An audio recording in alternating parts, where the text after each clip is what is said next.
Hello guys. I'm back. In this tutorial, I'll show you guys how to mix like a legit pro, since a lot of you guys requested me to make a mixing tutorial. So first, I'll show you the preview of the mix I made, so that you guys understand that I mix well. I hope so, haha.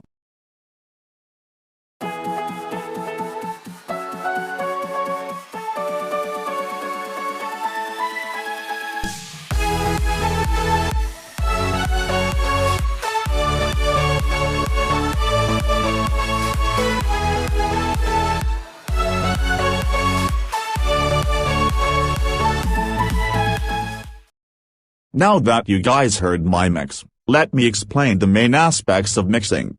Mixing is basically balancing all the sounds, so that they complement each other. Now, I'm gonna give you guys some tips, to maintain a good mix. Number 1. Always stay under the peaking line, that is 0 decibels. If you cross that, your sound will distort. I always like to keep my mix very low. It is advised that you mix in low volumes, as if you can make it sound clear on low volume, it's gonna sound even better on high volumes. Number 2. Try to mix as much as you can in buses. They are not only efficient and fast, but also so much easy. I always like to make buses for my leads, chords, basses and drums. After you've done the grouping stuff, you need to use EQ. Basically, EQ is cutting all the unnecessary frequencies. I always like to cut low frequencies from everything except kick and sub. You think that there aren't too much low frequencies, but trust me, it helps a lot.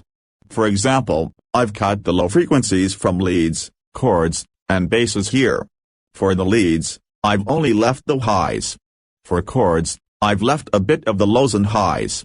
And for the basses, I've cut the extreme lows for the sub-bass, and also cut the highs to leave space for the leads and chords. After the EQ is done, we should use compression. Basically, compression is compressing the sound to make it more even. I only like to use compressor in buses to make the sounds even. I've seen most people turn the dials randomly and hope for the best, or they pick this preset, known as drum punch. But today, I'll teach you an easy way to compress and make sounds even. First, turn the threshold to 0 decibels, so that no compression takes place. Make the ratio between 2 to 0 to 1 and 10 to 0 to 1, depending upon how harsh you want the compression to be. I basically use 2 to 5 to 1 for gluing sounds, as it fits my needs most of the time. Now keep the attack, hold and release as it is, or you can tweak it to your needs. Then slowly turn the threshold down until you hear a bit of compression and you find the compression helpful. The next important thing is sidechain. I always sidechain my leads, chords, basses and sub-bass whenever the kick hits. This allows the kick to pop out, and whenever the kick stops, all the melodic instruments pop out. This gives a very nice pumping feeling. But you should not sidechain everything the same. For example, since kick and bass have same frequencies, they need to be sidechained more. Leads don't have the exact frequencies as the kick, so we can sidechain it a little bit less. This is how I've sidechained the leads and bass.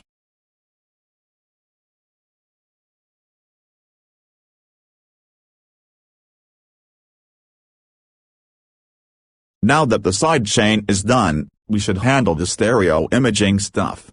Basically, sounds should be kept in different stereo images. So what to keep in stereo? My answer to it is always keep the low frequencies in mono and all the high frequencies in stereo. Since there is no way to make sounds mono in FL Studio Mobile, we should pick sounds that are already mono. For the stereo part, we can use stereoizer. Basically, I keep my leads and chords in stereo. Just a small advice, don't overdo stereoizing, or your song will start having phasing issues. So try to have it as little as possible. And that's it, guys. I explained all the main aspects of mixing in as detail as possible. I didn't want to do an hour-long video, so if you think I missed any aspect, feel free to comment down. If you have any questions, you can ask them in the comments. And if you want to get feedback on your song or mix, you can join my Discord server and ask me. Link of the server will be in the description. See you later.